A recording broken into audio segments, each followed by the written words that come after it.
আজকে আমি বিমান বাহিনী জাদুঘরে গেছিলাম, সাথে কি কি খেলাম আর কই কই ঘুরলাম এগুলোই আপনাদের সাথে শেয়ার করব। হ্যালো এভরিওয়ান, দিস ইজ তোরা ফ্রম তোরা ব্লগ। আই হোপ আপনারা সবাই ভালো আছেন। আপনাদের দোয়া এবং আশীর্বাদে আমিও ভালো আছি। গত 3-4 দিন ধরে আমার মনটা অনেক বেশি খারাপ ছিল, তাই ভাবলাম আজকে আমি আর আমার ফ্রেন্ড মিলে একটু ঘুরে আসি। সো যেই বলা সেই কাজ, আমি রেডি হয়ে বের হয়ে গেছি। আর ওদিকে আমি আমার ফ্রেন্ডকে কল করে বলে রাখছিলাম চাও জয় বাংলাদেশ থেকে আমার জন্য জুস আর আইসক্রিম এনে রাখতে। এদিক থেকে আমি যাচ্ছিলাম আর ওদিকে আমার ফ্রেন্ড মিরপুর 10-এ গিয়ে আমার জন্য জুস আর আইসক্রিম আনতে গেছে। আর হ্যাঁ গাইস, আপনারা একটা জিনিস খেয়াল করছেন, আজকের আকাশটা কি পরিমাণ সুন্দর মেঘলা হয়ে আছে। আজকে অনেক বেশি ঠান্ডা হাওয়া ছিল, তার সাথে একটু একটু বৃষ্টিও হচ্ছিল। আর এদিকে আমি আগে আগে গিয়ে আমার ফ্রেন্ডের জন্য দাঁড়ায় আছি, যেহেতু মিরপুর থেকে আসতে একটু টাইম লাগবে আর ওদিকে জ্যাম বসলে সহজে ছাড়তেও চায় না। আর হ্যাঁ গাইস, আমার এই আগারগাঁয়ের বড় রাস্তাটা অনেক বেশি ভালো লাগে। আপনাদের কেমন লাগে অবশ্যই কমেন্ট করে বলবেন। আগে আমি যখন গ্রিন ইউনিভার্সিটিতে পড়তাম তখন আমি আগারগাঁ আমার ফ্রেন্ডের সাথে ভাড়া থাকতাম। তখন এই রাস্তায় প্রতিদিন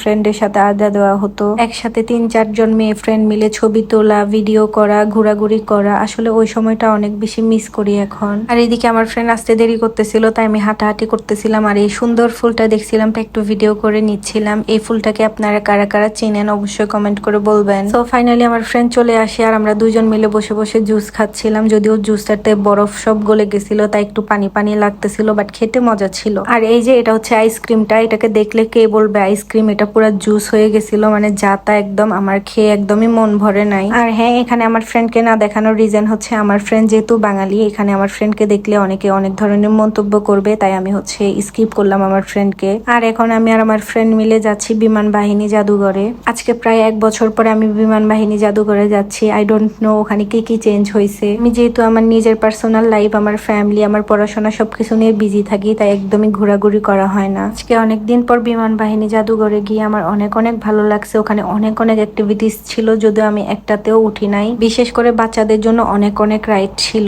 বাই দ্য ওয়ে গাইস, আমাকে এই সুন্দর 3 পিসটা পরে কেমন লাগতেছে অবশ্যই কমেন্ট করে বলবেন। আর হ্যাঁ, আপনারা কে কোন জায়গা থেকে আমার ভিডিওগুলো দেখতেছেন আপনাদের জেলার নামও বলে যাবেন। আর আজকে অনেকদিন পর বিমান বাহিনী জাদুঘরে গিয়ে আমি পুরো অবাক হয়ে গেছি। এখানে এত এত চেঞ্জ আসছে আর এত সুন্দর হয়েছে, আপনারা না গেলে বুঝবেন না। আপনারা কারা কারা জান না, একবার হলেও ঘুরে আসবেন। আর হ্যাঁ, যারা যারা ঘুরতে গেছেন তারাও জানাবেন আপনাদের কাছে এই প্লেসটা কেমন লাগছে। আর আমার না এই লাইটিং গুলো এত ভালো লাগতেছিল, এখানে আমি গোল গোল করে ঘুরে ঘুরে ভিডিও করতেছিলাম। যেহেতু আজকের আবহাওয়াটা ঠান্ডা ঠান্ডা ছিল, তাই ঘোরাঘুরি করতেও ভালো লাগতেছিল। দেন আমরা ওখান থেকে বের হয়ে কেএফসিতে চলে আসি। কেএফসিতে আমরা দুজনে খাওয়া দাওয়া করি, ওখানে আমার ফ্রেন্ড আমাকে ট্রিট দেয়। দেন খাওয়া দাওয়া শেষ করে আমি সোজা বাসায় চলে আসি। আমার বিড়ালের জন্য মুরগির মাংস আর মিষ্টি কুমড়াও নিয়ে আসি। এসে সাথে সাথে আমি ড্রেস চেঞ্জ করে ফ্রেশ হয়ে আমি আমার বিড়ালের মাংসটা সিদ্ধ বসাই দিই আর ওদেরকে খাবার দাবার দিয়ে দিই। খাওয়ার পরে দেখেন সবাই চিৎপতাং হয়ে ঘুমাচ্ছে। ওরা ঘুমাইলে যে কি পরিমাণ কিউট লাগে বলে বোঝানোর মতো না। আর হ্যাঁ, আপনাদের কাদের কাদের বাসায় এরকম সুন্দর সুন্দর কিউট কিউট বিড়াল ছানা আসে অবশ্যই কমেন্ট করে জানাবেন।